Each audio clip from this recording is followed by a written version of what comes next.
Clasificación B, bajo supervisión de un adulto.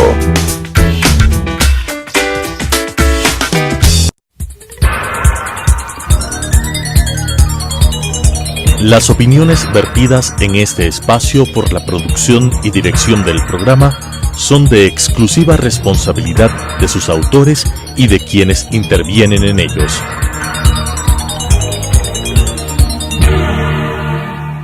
Telesucesos Canal 29 presenta Enfoques, pensamiento libre y crítico.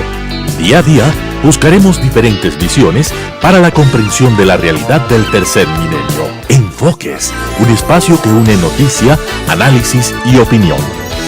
Bienvenidos.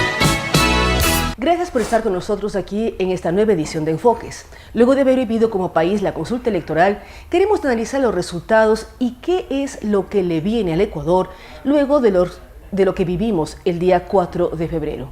Estamos precisamente con Rodrigo Gómez de la Torre. Recordamos que él es el presidente de la Cámara de Agricultura, pero también es activista político, hace comentarios y está siempre al tanto del acontecer del país. Rodrigo, ¿cómo evaluar la consulta de ayer? Si bien se gana un sí o gana un sí en las 7 preguntas, hay diferencias entre unas y otras, y además se habla mucho de el papel de una oposición, pero una oposición que hizo campaña por el sí. ¿Qué es o quién representa a la oposición en este momento en el país? ¿Los partidos como Creo, del cual en un momento dado fue candidato Rodrigo Gómez, o todo aquello que tiene que ver con quienes apoyan al expresidente Rafael Correa? Hablan de que es cadáver político, pero pese a todo tiene más del 30% de un apoyo a través del no. ¿Es de él? ¿No es de él? ¿Cómo entender lo que vivimos ayer? Primeramente, qué grato estar por aquí, Claudia, que un saludo a todos los televidentes. A ver, yo creo que el día de ayer se evidenció algo muy interesante.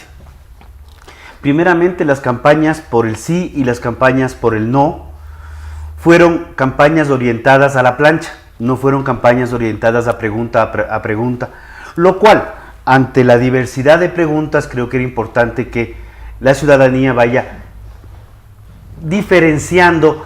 Una cosa es la reelección indefinida, otra cosa completamente distinta es el tema de abusos sexuales, y otra cosa muy distinta son los temas ambientales y los temas económicos a través de la ley de Sí, plusvalía. pero en esta variedad de preguntas, ¿cómo es posible que más del 20% de la población vote no en la sanción a abusos sexuales? Yo creo que ahí vamos a ir diferenciando las razones del voto.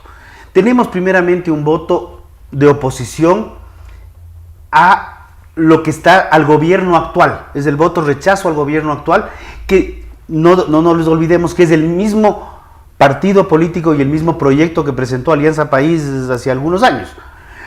Pero esta suerte de pelea que se ha querido plantear a nivel de medios entre el actual presidente y el expresidente han marcado esa diferenciación. No se ha planteado a nivel de medios. Hemos escuchado las declaraciones del expresidente a favor del no. O sea, y del expresidente a favor del no y del actual presidente a favor del sí.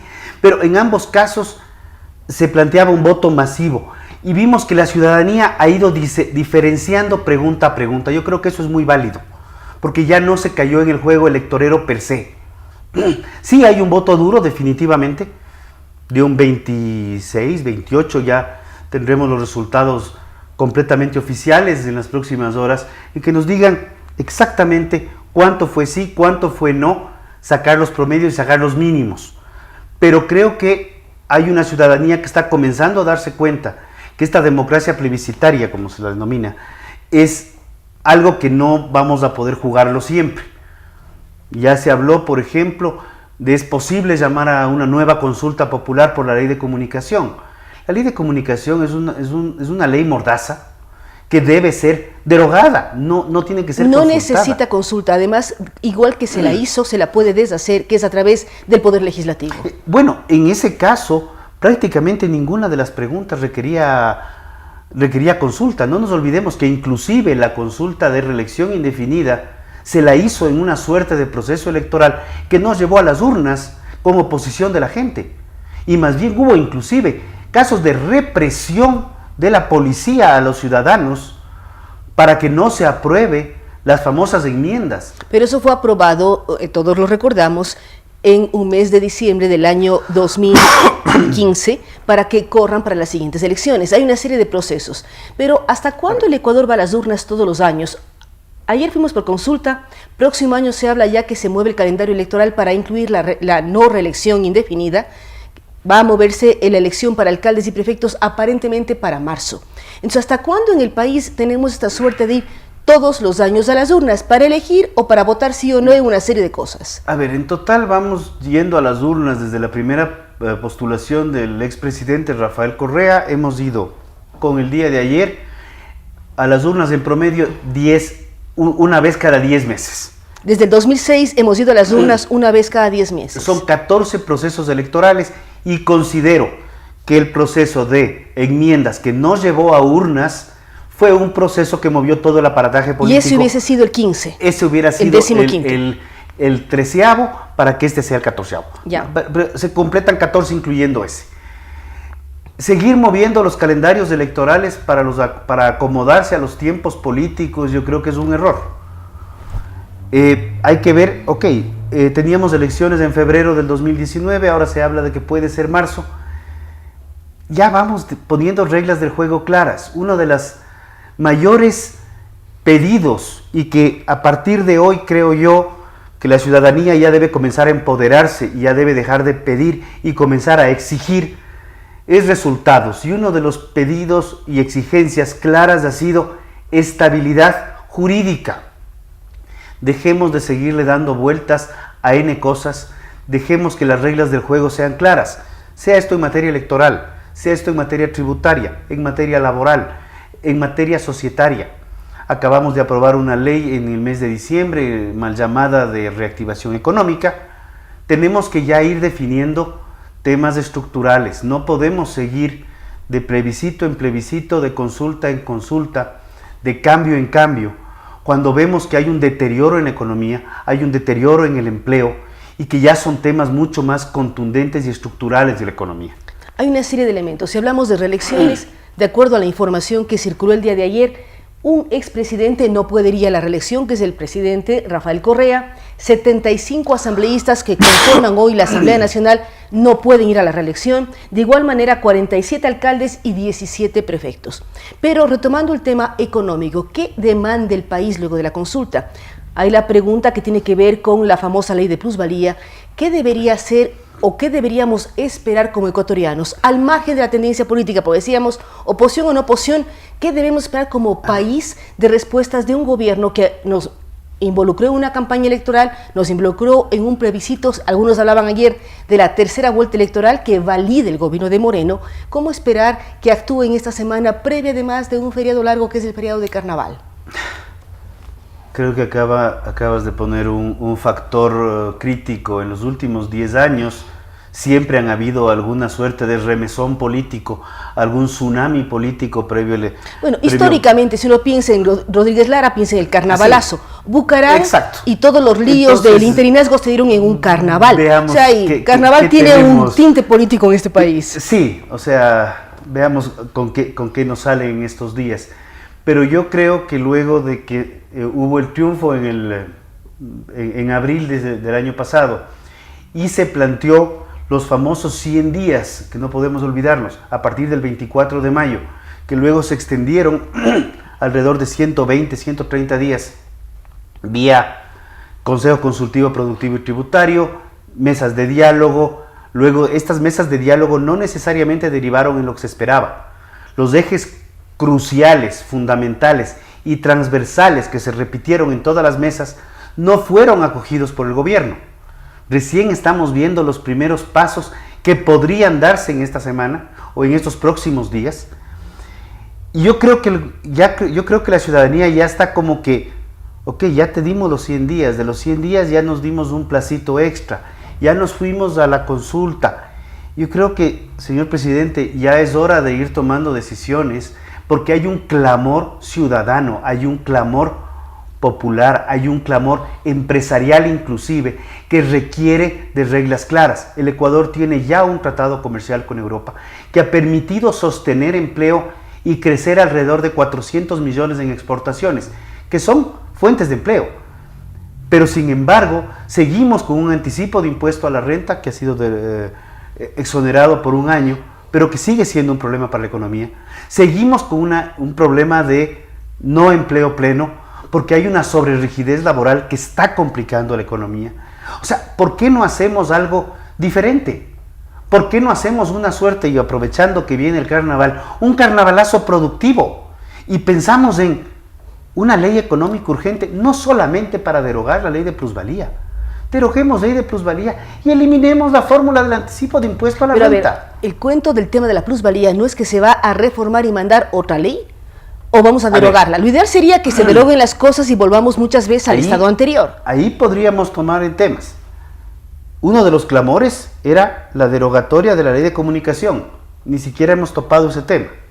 Cuando se habló y se promocionó con bombos y platillos la derogatoria del decreto 16 y el decreto 739 reformado, ¿qué sucedió? Había unos memes que ocupaban las pantallas de las computadoras y celulares que decían derogatoria decreto 16, y la derogatoria se convirtió en reformatoria, y una reformatoria que prácticamente no cambió la esencia del famoso decreto 16, que coarta la libertad de asociación consagrada en la Constitución y coarta los derechos de los ciudadanos. Entonces, ¿cómo garantizar que la voluntad del pueblo, que es más del 60% en el tema de la ley de plusvalía, para derogarla, no sea nuevamente cambiada por una modificatoria y no una derogatoria? A ver, yo creo que ahí ya viene un tema de responsabilidad. Yo creo que el presidente tiene claro que, vamos, 9 meses.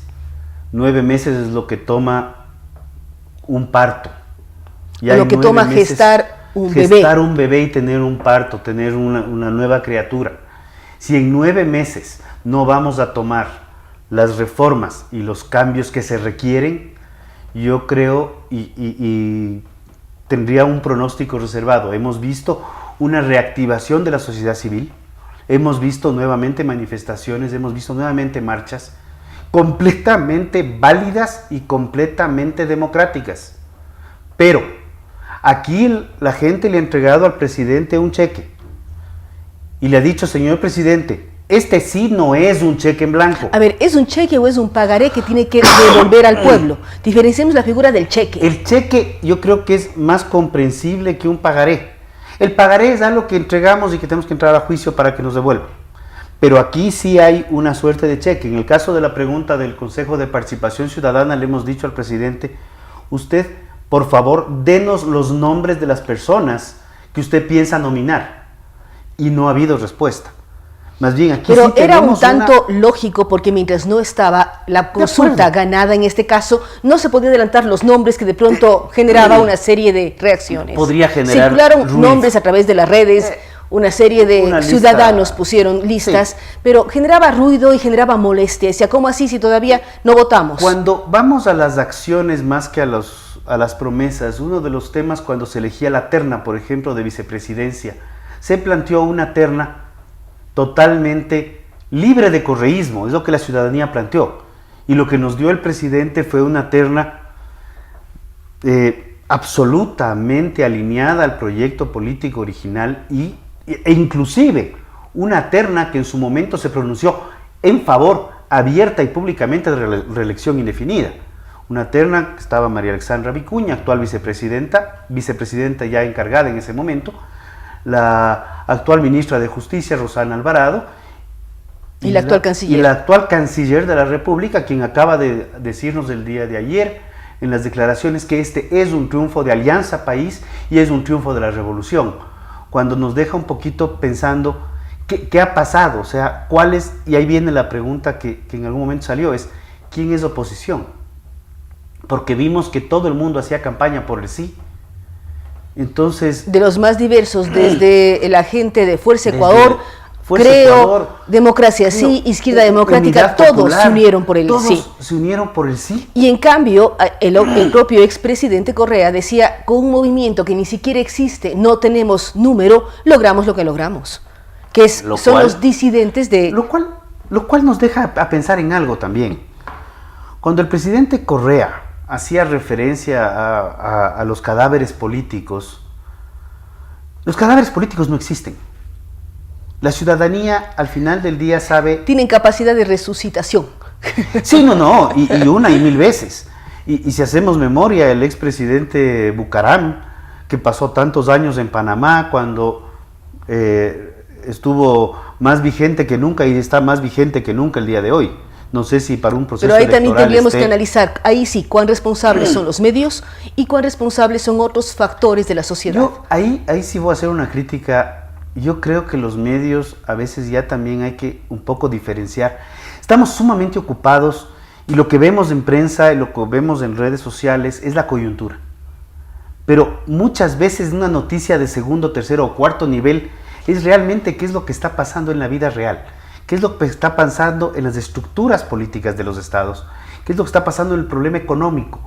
¿Cómo ir saliendo de estos problemas económicos? ¿Cómo ir planteando propuestas? Si hay una propuesta de lo que sea para una reactivación económica, pero hay que el presidente o que la ministra o que el ministro hizo algún show en algún lado por algún evento, la noticia es ese tema.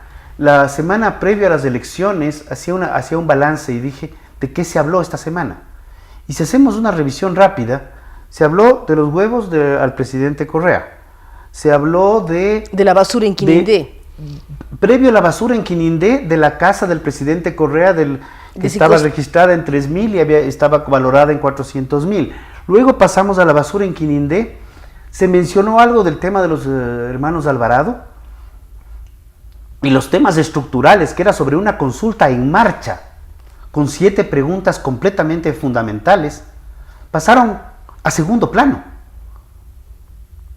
Nunca se habló, por ejemplo, en el caso de Quinindé, si es que hay tanta pelea y tanta confrontación, y la seguridad del presidente está fundamentada en un decreto ejecutivo, ¿qué hacía el presidente Correa en Quinindé con todos los autos blindados que él utilizaba cuando era presidente? Porque, se le da cierto nivel de seguridad, pero ese nivel de seguridad incluye autos blindados, incluye helicóptero, incluye todo eso. Yo me pregunto, ¿por qué no hablábamos de todo eso? Porque si es que eso se le da aquí, ya me pregunto qué nomás le estaremos dando cuando esté en Bélgica. ¿Y qué significan costos para el Estado ecuatoriano, que es un Estado que necesita recortar gastos y garantizar buen uso de recursos? Ahí vamos a ese tema. Esos son temas estructurales de la economía en el cual ya debemos ir pensando. ¿Qué es el Ecuador que queremos? Queremos un Ecuador con una democracia plebiscitaria en que estamos yendo a elecciones cada 10 meses y además donde los problemas estructurales, gasto público, inversión nueva y ese tipo de cosas no se dan, o queremos seguir en esta nube de humo. Bueno, esperemos que el país ponga los pies en la tierra, aterricemos todos y empecemos a ver qué ocurre con el tema producción, pleno empleo y todos los puntos que está diciendo Rodrigo. ¿Qué podemos demandar al gobierno? Porque también tenemos que saber cuán responsables somos como sociedad civil o como entes de la producción, como empresa privada, pero ¿qué podemos exigir al gobierno, pero también exigirnos a nosotros como ciudadanos de un país que vive en crisis, al que se le dice que hay que defender la dolarización? Escuchamos al presidente de la Asamblea, al doctor Serrano, que hay que defender la dolarización. ¿Cómo avanzar en esto? A ver, yo creo que primeramente hay un tema que es real. Vivimos en una democracia donde nosotros elegimos gente para que nos den tomando decisiones. Yo creo que ya es un momento en que la ciudadanía debe salir un poco de esta zona de confort muchas veces. Puede sonar antipático, no es un tema de salir a las calles todos los días, pero ya es un tema en el cual vamos poniendo ya cambios y exigiendo cambios. En temas productivos, los sectores gremiales requieren y exigen este tipo de aspectos y hay que tomar consideraciones ya sobre el tema. En aspectos sociales, ¿qué está pasando? ¿Qué está pasando con la minería? ¿Qué tanto afecta la pregunta que acaba de ganar en esto hacia las nuevas exploraciones mineras? Por el tema de las zonas urbanas y fuentes de agua, en fin. ¿Y qué afecta esta pregunta y la renuncia del ministro de Minería días antes de la consulta hacia las nuevas inversiones generadoras de empleo y generadoras de divisas? ¿Qué está pasando con nuevas concesiones mineras que se acaban de dar hace 10 días? O sea, hay muchas cosas más que están pasando mientras hay estos fuegos artificiales de consultas. ¿Qué está pasando ya en la economía? ¿Qué está pasando en lo estructural? Ahí es donde viene un poco la responsabilidad. Ya es un momento de como ciudadanía, como gremios, como colectivos sociales, inclusive como partidos políticos, Si somos oposición, ok, seamos oposición. Si están alineados al gobierno, ok, alíñense al gobierno. Pero den a la ciudadanía también luces claras de en qué espacio estamos jugando cada uno. Ya es un momento de tomar decisiones. Son alrededor de 9 meses y ayer justamente se hablaba de que se le dará al presidente 100 días para que corrija los temas económicos. ¿Por qué hay esta cifra de 100 días al inicio, ahora? ¿Qué significa 3 meses y un poco más en tiempo de ejecución de decisiones y de cambio de actividades o de reactivación del sector productivo? O lo que Rodrigo decía, generar un carnavalazo productivo. Yo creo que ya es hora de entender. Yo no tengo esa cifra del por qué salió la cifra. Esta cifra se la habla desde antes de la primera vuelta electoral en el 2017. Pero a la gente le ha gustado los 100 días. ¿Cuándo? Porque eran políticamente correctos. Más allá de qué es las acciones que han tomado o las acciones que no han tomado o en favor a qué ideología. Cuando vimos el gobierno de Macri, antes de 100 días tomó un pocotón de acciones que le hicieron bajar la popularidad drásticamente.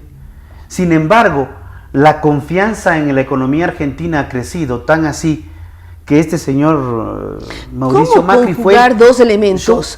Popularidad en encuesta versus productividad en tema económico. Es que ahí viene el tema. Cuando estamos ocupados en la popularidad, no necesariamente estamos ocupados en la productividad, porque la productividad toma tiempo. En este instante, las encuestas de Macri con la elección hace poco fueron totalmente abrumadoras del triunfo y acaba de demostrar ser la estrella en Davos, en el Foro Económico Mundial. Nos vamos al otro lado. Señor Trump. Trump también entró a firmar decretos y tomar resoluciones. Yo creo que una ciudadanía muchas veces está consciente de que un presidente tiene que asumir responsabilidades y tomar decisiones. Y aquí lo que sí hay una incomodidad es 100 días, 120, 130, 270 y ahora le queremos dar 100 más. La ciudadanía también ya está buscando un presidente que gobierne. No podemos vivir gobernando solamente desde las encuestas y mantenernos populares, porque estas medidas populistas, porque el mantenerse popular implica medidas populistas, no conlleva medidas que solucionen los problemas estructurales de la economía. Y ya es hora de ir tomando correctivos que muchas veces algunas no serán populares. Y en algún momento conversaba con algún ministro y le decía, las decisiones que hay que tomar son estas. Pero Rodrigo, el costo político. Le dije, a ver, el costo político es de corto plazo y el costo país, que es de largo plazo, ¿qué vamos a hacer? Con esta frase que señala Rodrigo Gómez de la Torre queremos concluir la entrevista. El costo político versus el costo futuro país. Hay una serie de elementos que él menciona frente a los resultados de la consulta popular. Los más importantes son, Carnaval ha sido una fecha sí de descanso, pero también icónica en el tema político del país, en el tema histórico. Por lo tanto, esperamos, él dice, que se dé un carnavalazo productivo, se tomen medidas, se hagan cambios reales para que el Ecuador, luego de 9 meses del gobierno del presidente Moreno, quien ha recibido apoyo en las urnas ahora, tenga nuevos perfiles, nuevas posibilidades en el área de productividad, negocios, comercio y sobre todo estabilidad, seguridad jurídica y económica que nos hace falta en todos los momentos y en todos los sectores. Vamos a mirar qué ocurre. Seguramente en pocos minutos más escucharemos al presidente Moreno en su cadena de los días lunes. Hay que mirar, hay que ver con cuidado lo que fue votar sí en las urnas. Sí, no es un cheque en blanco, como se ha dicho muchas veces, pero es un cheque que el país necesita cobrar con temas efectivos. Dejar por un lado el tema populista, asumir responsabilidades, tomar decisiones y enrumbar al Ecuador como todos pensamos que es necesario. Hacia mayor empleo, hacia mayor productividad, hacia mayor estabilidad y lo más importante, hacia mayor tranquilidad para cada uno de los ciudadanos del país. Gracias nuevamente a Rodrigo Gómez de la Torre. Vamos a una pausa terminando este programa y diciéndoles que les esperamos la próxima semana aquí en Enfoques. Las opiniones vertidas en este espacio por la producción y dirección del programa son de exclusiva responsabilidad de sus autores y de quienes intervienen en ellos.